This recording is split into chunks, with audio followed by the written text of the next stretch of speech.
Hi students, welcome to our channel Physics Concepts by Ali sir. ఈరోజు సెషన్లో మనము purification of metal from impure metal అనే టాపిక్ని discuss చేద్దాం. ఇంతకుముందు ప్రీవియస్ సెషన్లో మనము ఈ మెటల్ని ఎర్త్ క్రస్ట్ నుంచి ఎక్స్ట్రాక్ట్ చేయడానికి ఉండేటువంటి డిఫరెంట్ మెథడ్స్ గురించి డిస్కస్ చేసాం. జనరల్గా ఒక ఎర్త్లో నుంచేసి ఎర్త్ క్రస్ట్లో ఉన్నటువంటి ఏదైనా ఒక మెటల్ని దాని ఓర్ నుంచి ఎక్స్ట్రాక్ట్ చేయడానికి మొత్తం మనము 3 స్టెప్స్ని అడాప్ట్ చేస్తాం. ఈ మెటలర్జీ మొత్తం కూడా ఈ 3 స్టెప్స్ మీదే డిపెండ్ అయి ఉంటుంది. దాంట్లో మొట్టమొదటిది దాన్ని మనము కాన్సన్ట్రేషన్ లేకపోతే కనుక హ్యాండ్ పికింగ్ లేక ఎన్రిచ్మెంట్ ఆఫ్ ఓర్ అని చెప్పేసి అనుకుంటాం. ఆ తర్వాత రెండో స్టెప్ ఏమో ఎక్స్ట్రాక్షన్ ఆఫ్ క్రూడ్ మెటల్. ఈ ఎక్స్ట్రాక్షన్ ఆఫ్ క్రూడ్ మెటల్ అనేది యాక్టివిటీ సిరీస్ మీద డిపెండ్ అయి ఉంటుంది. ఆ తర్వాత మనము ఈ ఎక్స్ట్రాక్షన్ ఆఫ్ క్రూడ్ మెటల్ నుంచేసి మనము ఈ మెథడ్ నుంచేసి క్రూడ్ మెటల్ని మనం ఎక్స్ట్రాక్ట్ చేస్తాం. దీంట్లో ఇక్కడ మనకి 90% ప్యూరిటీ ఉన్నటువంటి మెటల్ అనేది మనకి అవైలబుల్ అవుతుంది. అయితే ఇప్పుడు మనకి 100% ప్యూరిటీ ఉన్నటువంటి మెటల్ని మనము ఎక్స్ట్రాక్ట్ చేయడం కోసం మనము ఇప్పుడు థర్డ్ స్టెప్ని మనము అడాప్ట్ చేసుకుంటాం. ఈ థర్డ్ స్టెప్ ఏంటంటే extraction of pure metal from impure metal. దీన్ని రిఫైనింగ్ ఆఫ్ మెటల్ అని చెప్పేసి అంటారు. దా క్వశ్చన్ వస్తుందన్నమాట. ఈసారి చాలాసార్లు ఈ క్వశ్చన్ అడిగారు. What is meant by refining of metal? Extraction of pure metal from impure metal is called as then refining of metal. ఈ రిఫైనింగ్ ఆఫ్ మెటల్ కోసం మనము మొత్తం 4 స్టెప్స్ని అడాప్ట్ చేసుకుంటాం. దాంట్లో మొట్టమొదటి స్టెప్ ఏమో డిస్టిలేషన్. ఈ డిస్టిలేషన్ గురించి మనము ఇప్పుడు డిస్కస్ చేద్దాం. సో ప్యూరిఫికేషన్ ఆఫ్ మెటల్, దీన్ని మనము ఏమని చెప్పేసి అనుకుంటాం, రిఫైనింగ్ ఆఫ్ మెటల్. ఈ రిఫైనింగ్ ఆఫ్ మెటల్ని మనము ఈ రిఫైనింగ్ ఆఫ్ మెటల్ కోసం మనము ఎన్ని మెథడ్స్ని మనము అడాప్ట్ చేసుకుంటాం అంటే కనుక జనరల్గా ఫస్ట్ మెథడ్ దాన్ని మనం ఏమనుకుంటామంటే డిస్టిలేషన్ అని చెప్పేసి అనుకుంటాం. డిస్టిలేషన్. సో ఈ డిస్టిలేషన్కి మనము అన్ని మెటల్స్ని ఈ డిస్టిలేషన్ మెథడ్ని అడాప్ట్ చేస్తామా లేకపోతే ఏవైనా పర్టికులర్గా కొన్ని మెటల్స్ అంటే ఇది చాలా ఇంపార్టెంట్. దీంట్లో మొట్టమొదట లో boiling metal, high boiling impurity ఉన్నటువంటి ఓర్ని మనం తీసుకుంటాం. అంటే ఇప్పుడు మనం తీసుకునేటువంటి ఓర్కి ఏ ప్రాపర్టీ ఉండాలి? ఫస్ట్ వన్ ఏమో దాంట్లో ఉన్నటువంటి మెటల్కి ఏమో లో బాయిలింగ్ ప్రాపర్టీ, లో బాయిలింగ్ మెటల్. మనం తీసుకునే ఓర్లో మెటల్ ఉంటుంది కదా, ఆ మెటల్కి ఏ ప్రాపర్టీ ఉండాలి? లో బాయిలింగ్ ఉండాలి. లో బాయిలింగ్ పాయింట్ మెటల్. లో బాయిలింగ్ పాయింట్ అంటే ఏంటి అంటే కనుక దీని బాయిలింగ్ పాయింట్ చాలా తక్కువగా ఉంటుంది. లో బాయిలింగ్ పాయింట్ మెటల్. ఆ తర్వాత మరి ఇంప్యూరిటీకి ఏ ప్రాపర్టీ ఉండాలి అంటే కనుక దీనికి ఆపోజిట్ ప్రాపర్టీ ఉండాలి. దానికి ఏంటి? హై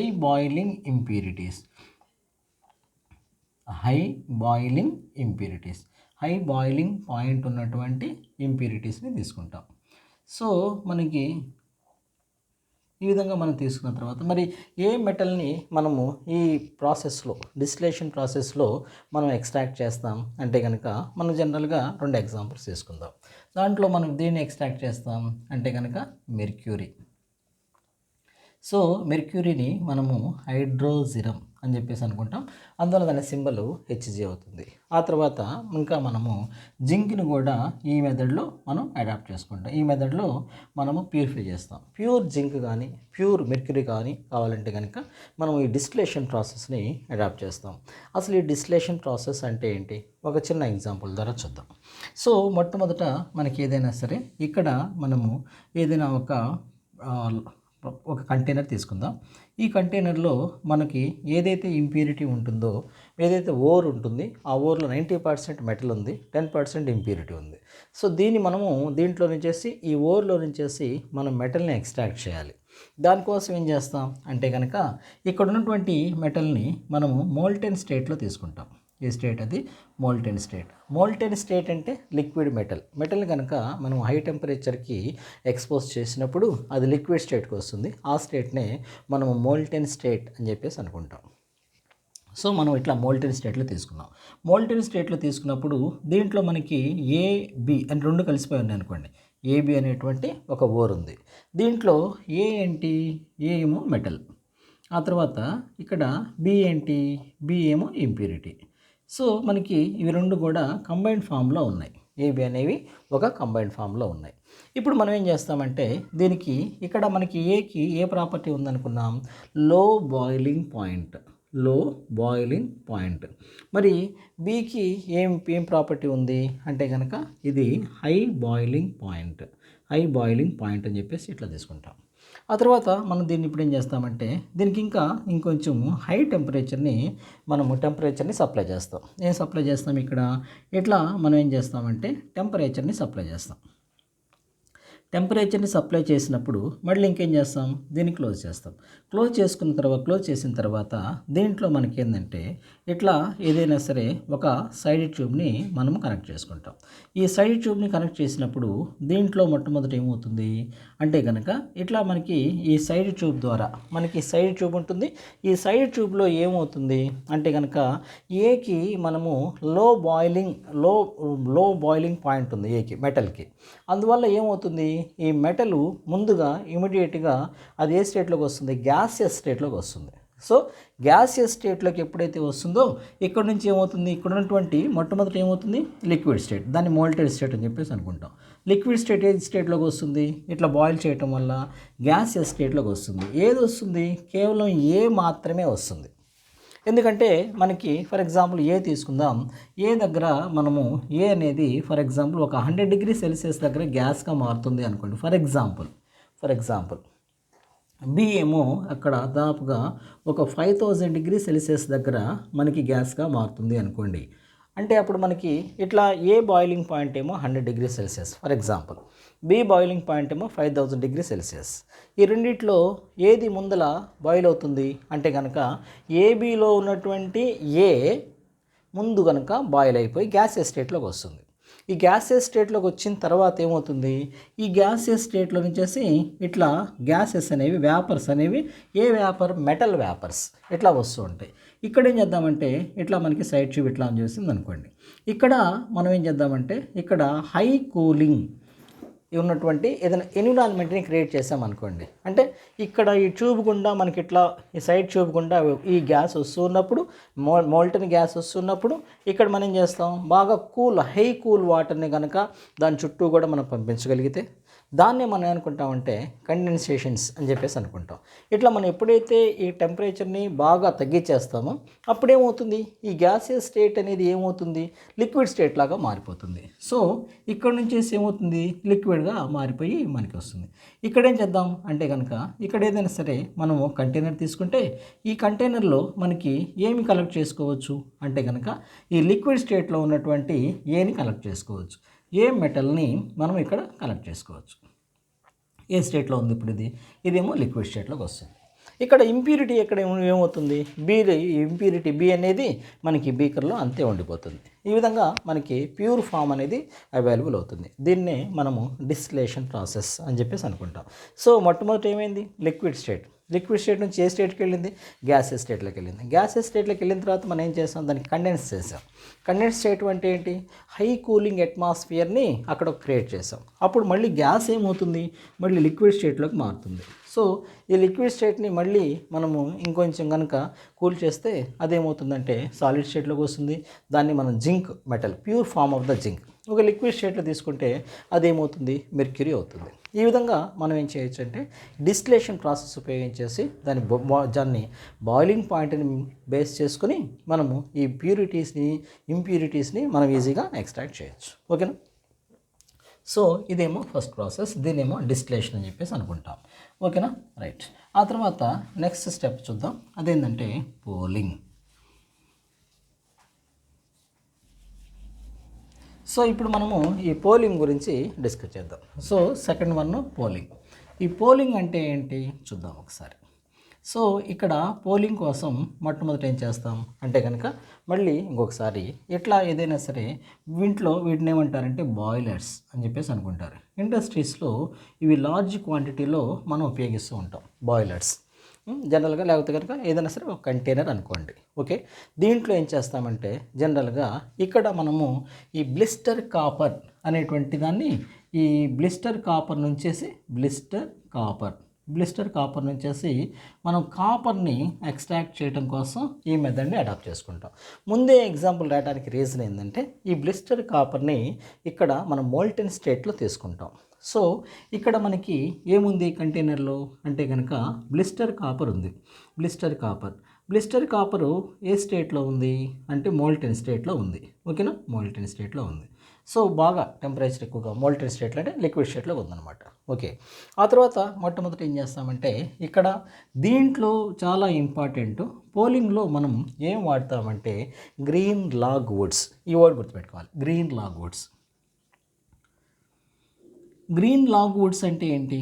మనము పెద్ద పెద్ద ట్రీస్ని కట్ చేసి ఆ ట్రీస్ పైన ఉన్నటువంటి గ్రీన్ లేయర్తో సహా మనం ఏం చేయాలంటే దీంట్లో మనము ఇంట్రొడ్యూస్ చేయాలి. సో ఇక్కడ మనం ఏం చేస్తున్నాం అంటే కనుక ఇట్లా గ్రీన్ లాగ్ వుడ్స్ని ఇట్లా మనం అప్లై చేసి ఇట్లా దీంట్లో జాయిన్ చేస్తున్నాం. ఏంటివి?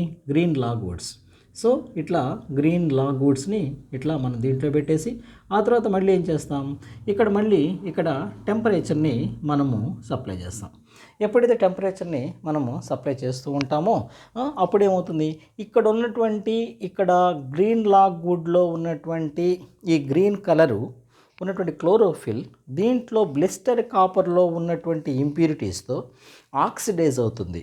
ఆక్సిడైజ్ అయిన తర్వాత ఏమవుతుంది, ఇట్లా ఈ ఆక్సిడైజ్ అయినటువంటి ఇంప్యూరిటీస్ మొత్తం కూడా ఇట్లా ఏమవుతాయి, ఇట్లా ఫోమ్ లాగా ఏర్పడతాయి అన్నమాట.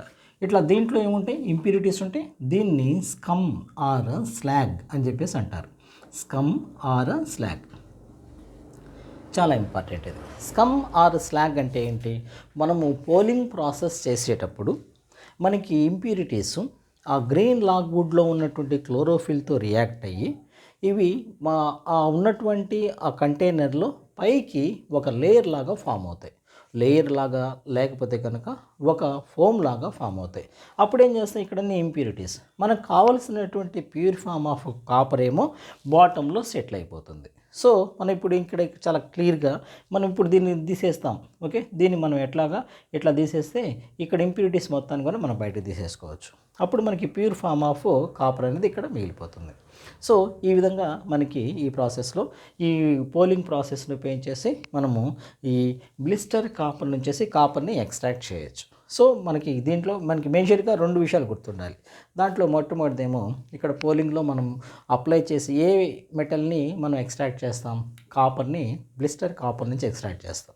దాంతోపాటుగా పోలింగ్ అనగానే మీకు ఏం గుర్తు రావాలి, గ్రీన్ లాగ్ వుడ్స్ అని గుర్తు రావాలి. గ్రీన్ లాగ్ వుడ్స్లో ఉన్నటువంటి గ్రీన్ కలరు ఇంప్యూరిటీస్తో రియాక్ట్ అవుతుంది. సో ఆక్సిడైజ్ అయిపోయి కొన్ని ఏమో గ్యాసెస్ రూపంలో బయటకు వెళ్ళిపోతాయి, కొన్ని ఇంప్యూరిటీస్ ఏమో అవి గ్యాసెస్ లాగా వెళ్ళిపోతాయి, ఇంకా కొన్ని ఇంప్యూరిటీస్ ఏమవుతాయి ఇక్కడ ఒక ఫోమ్ లాగా ఏర్పడతాయి. ఆ ఫోమ్నే మనం ఏమంటామంటే స్కమ్ ఆర్ స్లాగ్ అని చెప్పేసి అనుకుంటాం. Scum or slag are the impurities which are formed during the process of poling process జరిగేటప్పుడు ఏర్పడేటువంటి ఇంప్యూరిటీస్నే స్కమ్ ఆర్ స్లాగ్ అని చెప్పేసి అనుకుంటాం. ప్యూర్ ఫామ్ ఏమో మనకి బాటంలో అవైలబుల్ అవుతుంది. ఓకేనా, సో దీన్ని ఏమంటామంటే మనము ద పోలింగ్ అని చెప్పేసి అనుకుంటాం. సో ఆ తర్వాత మనకి నెక్స్ట్ స్టెప్ చూద్దాం. అదేంటంటే మనకి లిక్వేషన్. ద థర్డ్ స్టెప్ ఏమో లిక్వేషన్ గురించి ఇప్పుడు డిస్కస్ చేద్దాం.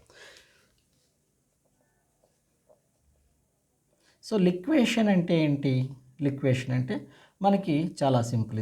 దీంట్లో డిస్టిలేషన్లో మనం ఏం చేసాం, లో బాయిలింగ్ పాయింట్ మెటల్ తీసుకున్నాం. ఇక్కడ లో మెల్టింగ్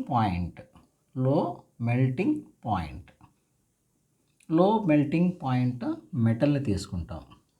ఆ తర్వాత ఇంకా ఇది ఆపోజిట్ కదా, అప్పుడు ఇంప్యూరిటీకి ఏముంటుంది, ఇంప్యూరిటీకి కంపల్సరీగా high melting point impurity. So దీనికి ఎగ్జాంపుల్ దేన్ని మనం ఎక్స్ట్రాక్ట్ చేస్తాం, టిన్ని ఎక్స్ట్రాక్ట్ చేయడానికి టిన్ని ప్యూర్ ఫామ్ ఆఫ్ టిన్కి సింబల్ ఏంటి, స్టానం SN. ఈ టిన్ని ఎక్స్ట్రాక్ట్ చేయడం కోసం మనం దీన్ని వాడుకుంటాం. ఇది ఎలా మనము అడాప్ట్ చేస్తాం అంటే కనుక చాలా సింపుల్. ఇక్కడ ఏం చేస్తామంటే మొట్టమొదట ఏదైనా సరే ఒక స్లోపీ సర్ఫేస్ తీసుకుంటాం, ఇన్క్లైన్డ్ సర్ఫేస్ లేకపోతే కనుక స్లోపీ సర్ఫేస్. ఈ స్లోపీ సర్ఫేస్ తీసుకున్న తర్వాత మనము ఫర్ ఎగ్జాంపుల్ ఇక్కడ మనకి టిన్ ఉందనుకోండి, ఫర్ ఎగ్జాంపుల్ ఇక్కడ మనము ఒక ఓర్ తీసుకుందాం. ఈ ఓర్లో మనకి ఏ అనేటువంటిది బి అనేటిది తీసుకుందాం. ఏనేమో మెటల్ అని చెప్పేసి అనుకోండి.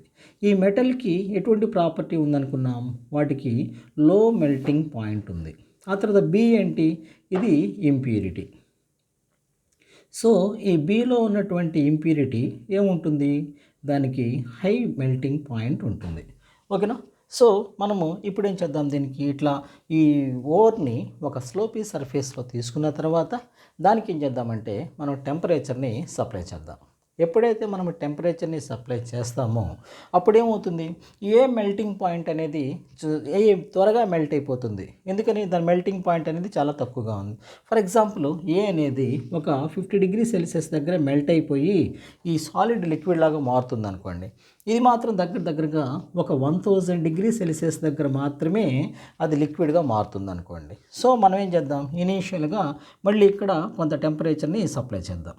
ఎప్పుడైతే మనం టెంపరేచర్ని సప్లై చేస్తామో రెండిట్లో ఏది మెల్ట్ అవుతుంది ముందల, జనరల్గా ఈ దేనికైతే మెల్టింగ్ పాయింట్ తక్కువగా ఉంటుందో అది త్వరగా అది లిక్విడ్ అయిపోతుంది. సో ఇక్కడ ఏకి మెల్టింగ్ పాయింట్ చాలా తక్కువగా ఉంది, అందువల్ల ఏమవుతుంది, మెల్ట్ అయిపోతుంది. మెల్ట్ అయిపోయి ఏమవుతుంది, ఈ స్లోపీ సర్ఫేస్ కదా, సో ఇక్కడ మెల్ట్ అయిపోయి ఇట్లా లిక్విడ్ రూపంలో మనకి ఇట్లా కిందకి డ్రాప్ అవుతుంది.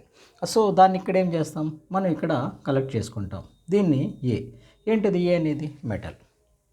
సో మరి వాట్ అబౌట్ బి అక్కడే ఉండిపోతుంది. ఎందుకని, దానికి మెల్టింగ్ పాయింట్ చాలా ఎక్కువ, దాదాపుగా ఒక 1000 డిగ్రీ సెల్సియస్ ఉండటం వల్ల ఇక్కడ ఇంప్యూరిటీ అనేది ఇక్కడే ఉండిపోతుంది. కానీ ఇక్కడ ఉన్నటువంటి మెటల్ మాత్రం ఇట్లా లిక్విడ్ ఫామ్లో కిందకు వచ్చేస్తుంది. మనం దాన్ని తీసేసుకుని దాన్ని ఇంకా మిగిలిన ప్రాసెస్లో మనం ప్రాసెస్ చేసిన తర్వాత మనకి pure form of the metal అనేది దొరుకుతూ ఉంటుంది. సో దీన్ని మనము లిక్వేషన్ అని చెప్పేసి అనుకుంటాం. ఓకేనా. సో ఇక్కడ లిక్వేషన్కి ఈ రెండు ప్రాపర్టీస్ చూసుకోవాలి. ఏ రెండు ప్రాపర్టీస్, లో melting point of the metal, ఆ తర్వాత high melting point of impurity అనేది మనం తీసుకుందాం. ఆ తర్వాత నాలుగోది, ఇది చాలా ఇంపార్టెంట్, ఇది చాలాసార్లు ఎగ్జామ్లో ఇచ్చారు. దీన్ని ఏమంటామంటే ఎలక్ట్రాలిటిక్ రిఫైనింగ్.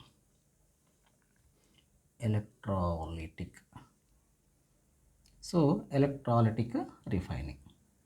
సో ఈ ఎలక్ట్రాలిటిక్ రిఫైనింగ్ని డిస్కస్ చేయబోయే ముందు మనకు కొన్ని బేసిక్ కాన్సెప్ట్స్ తెలిసి ఉండాలి.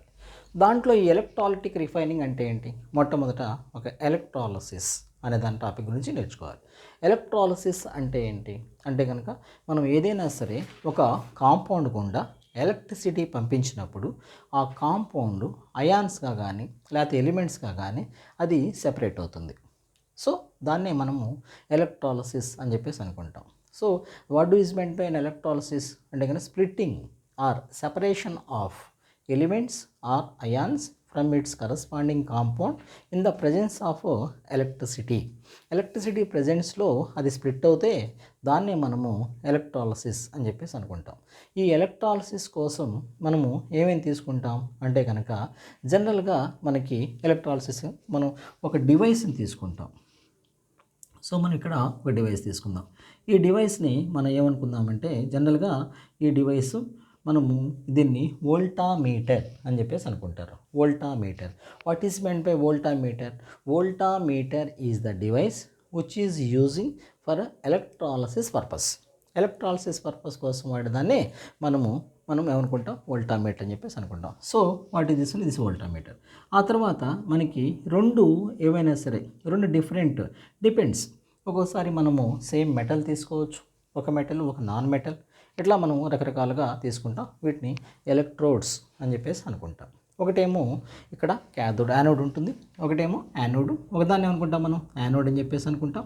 ఆ తర్వాత ఇంకో దాన్ని ఏమనుకుంటాం అంటే కనుక క్యాథోడ్ అని చెప్పేసి అనుకుంటాం. ఒకటేమో యానోడ్ ఉంటుంది, రెండోదేమో క్యాథోడ్ ఉంటుంది. సో ఇట్లా మనకి రెండు టెర్మినల్స్ ఉంటాయి. ఓకే, వాటి యొక్క పాజిటివ్ ఛార్జెస్ నెగిటివ్ ఛార్జెస్ని బట్టేసి మనం వాటిని యానోడ్ క్యాథోడ్ అని చెప్పేసి అనుకుంటాం. సో ఇక్కడ మనం ఈ విధంగా తీసుకున్న తర్వాత మొట్టమొదట ఏం చేస్తాం, ఇక్కడ మళ్ళీ ఈ రెండింటిని కూడా ఏదో ఒక ఎనర్జీ ఎలక్ట్రిసిటీ సోర్స్తో కనెక్ట్ చేస్తాం. అది బ్యాటరీ కావచ్చు, లేకపోతే కనుక ఏసీ సప్లై కావచ్చు, ఏదైనా సరే. ఆ తర్వాత దీంట్లో మనము ఏం తీసుకుంటాం, ఒక లిక్విడ్ తీసుకుంటాం. ఆ లిక్విడ్ పేరేంటి, ఎలక్ట్రోలైట్. అన్నిటికీ కామన్, ఇదన్నిటికీ కూడా కామన్ వర్డ్స్ ఇవన్నీ కూడా.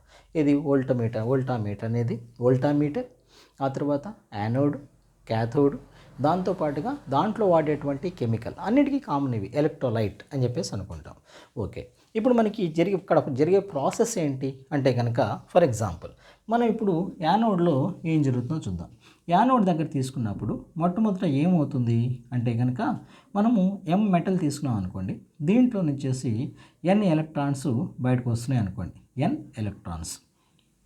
అప్పుడు ఏమవుతుంది, ఎంకి ఏ ఛార్జ్ వస్తుంది, ఎలక్ట్రాన్స్ ఏదైనా సరే ఒక న్యూట్రల్ సబ్స్టాన్స్, మెటల్ కావచ్చు, నాన్ మెటల్ కావచ్చు, వాట్ ఎవర్ మీద ఒక సబ్స్టాన్స్లో నుంచేసి ఎలక్ట్రాన్స్ బయటకు వెళ్ళిపోతుంటే దానికి ఒక యూనిట్ పాజిటివ్ ఛార్జ్ వస్తుంది.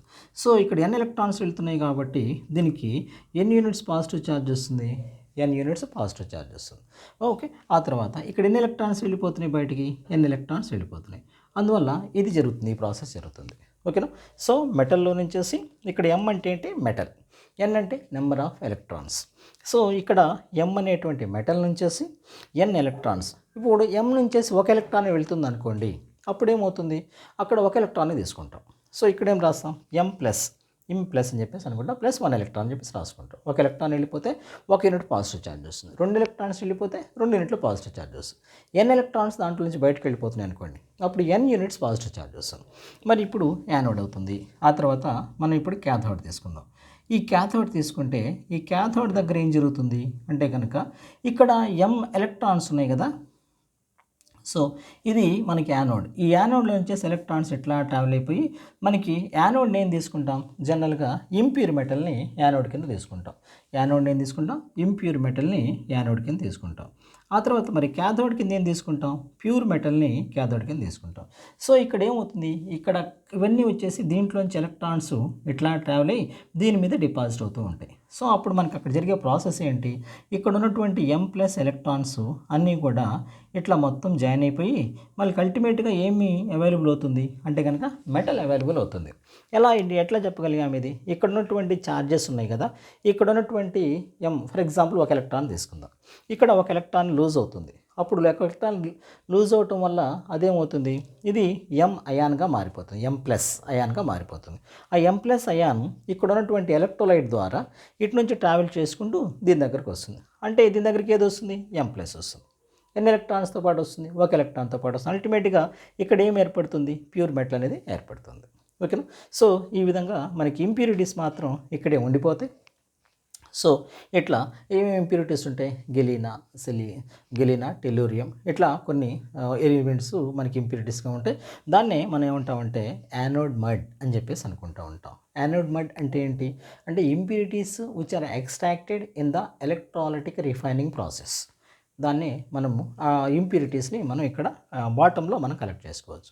జనరల్గా జరిగేటువంటి ప్రాసెస్ ఇది.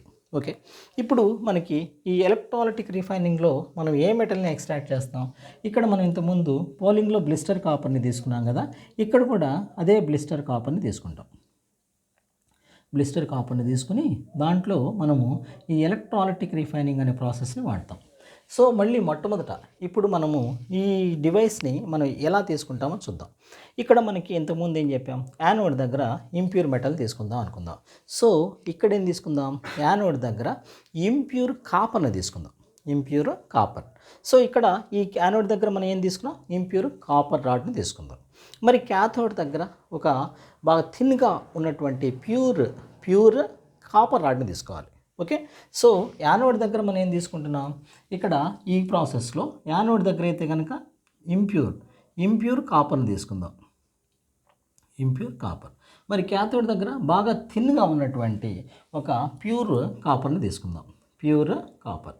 ఈ ప్యూర్ కాపర్ని తీసుకున్నప్పుడు అప్పుడు ఏమవుతుంది, ఎప్పుడైతే మనం ఇంప్యూర్ కాపర్ని తీసుకుంటామో దాంట్లో ఇక్కడ మనం ఏ ఎలక్ట్రోలైట్ వాడాలి అంటే కనుక కాపర్ సల్ఫేట్ అనేటువంటి ఒక ఎలక్ట్రోలైట్ని మనం తీసుకుంటాం. Copper sulphate small quantity of ఎస్టిక్ కాపర్ సల్ఫేట్, ఒక లిటిల్ బిట్ కొంచెము తక్కువ మొత్తంలో యాసిడ్ కూడా యాడ్ చేస్తాం. ఎందుకంటే ఆ యాసిడ్ వాడటం వల్ల ఇక్కడ ఎలక్ట్రాలిసిస్ ప్రాసెస్ ఫాస్ట్గా జరుగుతుంది. సో మనం ఇప్పుడు తీసుకున్నటువంటి ఎలక్ట్రోలైట్ పేరు ఏంటి, కాపర్ సల్ఫేట్. సో ఇక్కడ కాపర్ సల్ఫేట్ సొల్యూషన్లో మనం 2 ప్లేట్స్ని పెడతాం. దాంట్లో ఒక ప్లేట్ ఏమో ఇంప్యూర్ ఉన్నటువంటి కాపర్ ప్లేట్, దాంట్లో నుంచి మనం ప్యూర్ కాపర్ని ఎక్స్ట్రాక్ట్ చేయాలి. ఇంకోటి ఏమో బాగా థిన్గా ఉన్నటువంటి ఒక ప్యూర్ కాపర్ ప్లేట్ని ప్లేస్ చేస్తాం. ఓకే, ఆ తర్వాత మనం స్విచ్ ఆన్ చేస్తాం. దీంట్లో వచ్చేసి ఎలక్ట్రిసిటీ పాస్ అవుతుంది. ఎప్పుడైతే ఎలక్ట్రిసిటీ పాస్ అవుతుందో యానోడ్ దగ్గర ఏం జరుగుతుందో చూద్దాం. సో యానోడ్ దగ్గర ఏమవుతుంది, ఈ యానోడ్ దగ్గర ఉన్నటువంటి కాపర్ దాంట్లో నుంచేసి 2 ఎలక్ట్రాన్స్ని అదేం చేస్తుంది, లూజ్ చేస్తుంది. Losing 2 electrons. ఎప్పుడైతే ఇది 2 ఎలక్ట్రాన్స్ని లూజ్ చేస్తుందో అప్పుడేమవుతుంది, కాపర్ 2+. దాంతోపాటుగా ఏమనుకొస్తుందో ఏం తీసుకుంటాం మనం, 2 ఎలక్ట్రాన్స్ వస్తాయి. ఓకేనా, ఇది ఎక్కడ జరుగుతుంది, యానోడ్ దగ్గర జరుగుతుంది. యానోడ్ దగ్గర ఇక్కడ ఉన్నటువంటి న్యూట్రల్ కాపర్ 2 ఎలక్ట్రాన్స్ లూజ్ చేసుకోవటం వల్ల ఇక్కడ Cu2+గా మారుతుంది. ప్లస్ 2 ఎలక్ట్రాన్స్ కూడా దాంట్లోంచి బయటకు వస్తున్నాయి కాబట్టి ఆ ఎలక్ట్రాన్స్ ఇక్కడ రాస్తాం. మరి క్యాథోడ్ దగ్గర ఏం జరుగుతుంది అంటే కనుక ఇక్కడ క్యాథోడ్ దగ్గర మనకి మళ్ళీ ఏమవుతుంది, ఇక్కడ ఉన్నటువంటి కాపర్ దగ్గర ఉన్నటువంటి 2 ఎలక్ట్రాన్స్ అక్కడేం చేస్తాయి, మళ్ళీ డైరెక్ట్గా ఎక్కడికి వెళ్తాయి, అవి కాపర్ దగ్గరికి, సెకండ్ ప్లేట్ ఉంది కదా ఈ ప్లేట్ దగ్గరికి యానోడ్, ఇక్కడ ఉన్నటువంటి క్యాథోడ్ దగ్గరికి ఈ దీంట్లో నుంచి కాపర్ సల్ఫేట్ ద్వారా ఇక్కడ వచ్చేసి ఇక్కడ డిపాజిట్ అవుతాయి. ఈ మొత్తం అంతా కూడా డిపాజిట్ అయిపోయి ఉంటాయి అన్నమాట. ఓకే, ఈ విధంగా మనం ఏం చేస్తాం, ఎలక్ట్రాలిటిక్ రిఫైనింగ్ ద్వారా మనకి బ్లిస్టర్ కాపర్ నుంచేసి కాపర్ని మనం ఎక్స్ట్రాక్ట్ చేయొచ్చు. ఇక్కడ మీకు బాగా గుర్తుండాల్సిన విషయం ఏంటంటే ఈ డయాగ్రామ్ యాస్టీస్కి ఇదే డయాగ్రామ్ డ్రా చేయొచ్చు. దీంట్లో మనం వాడేటువంటి డివైసెస్ గురించి, దాంట్లో ఉండేటువంటి ఎలక్ట్రోలైట్ గురించి, ఆ తర్వాత క్యాథోడ్ యానోడ్ గురించి మనము తెలుసుకుని ఉండాలి. జనరల్గా మనము యానోడ్ని అయితే కనుక ఇంప్యూర్ కాపర్ని తీసుకుంటాం. కాపర్ అంటే ఏదైనా సరే, ఏదైతే మనం దేన్నైతే ఎక్స్ట్రాక్ట్ చేయాలనుకుంటున్నామో దాన్ని ఇంప్యూర్ ఫామ్ తీసుకుంటాం. సెకండ్ ప్లేట్నేమో ప్యూర్ ఫామ్ తీసుకుంటాం. ఆ తర్వాత ఎలక్ట్రిసిటీని పంపించినప్పుడు ఇవన్నీ ఏమవుతాయి, ఇక్కడ నుంచేసి ఇట్లా ఎలక్ట్రిసిటీ అనేది పాస్ అయిపోతూ ఉంటుంది. పాస్ అయిపోయి అవి స్ప్లిట్ అయిపోయి మనకి ప్యూర్ ఫామ్ అనేది దొరుకుతూ ఉంటుంది. ఓకేనా, సో ఈ విధంగా మనం ఈ 4 స్టెప్స్ ఉపయోగించేసి మనము ప్యూర్ మెటల్ని ఎక్స్ట్రాక్ట్ చేయొచ్చు. ఓకేనా, I hope that this session is helpful for you. Please support me నాన్న. Wish you all the best.